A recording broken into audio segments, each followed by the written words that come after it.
talagang aminin ang feelings mo sa kanya, paano kung mahal ka rin niya? Paano kung hindi? Then rely on the positive side. Palibasa, hindi ka rin naman kasi marunong mag-ayos ng sarili mo. Look, di wala kang make-up. Eh, hindi naman ako marunong maglagay noon. Eh ano naman kasing ginagawa ko dito, di ba? Marami kaya ako nun, saka magaling ako paglalagay dyan. Eh, hindi ko rin naman kailangan noon. Girls do wear makeup para maging maganda sila. Palibasa, napakasimple mo eh. Look who's coming.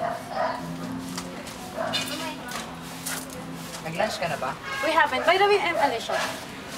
Let's go. Wait, masakit ah! Thanks, Alice! Tara na!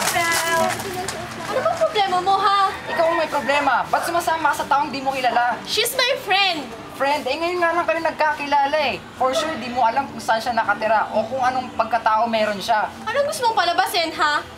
Mabuti siyang tao. Paano ka nakakasiguro? Ngayon nga lang kayo nagkakilala eh.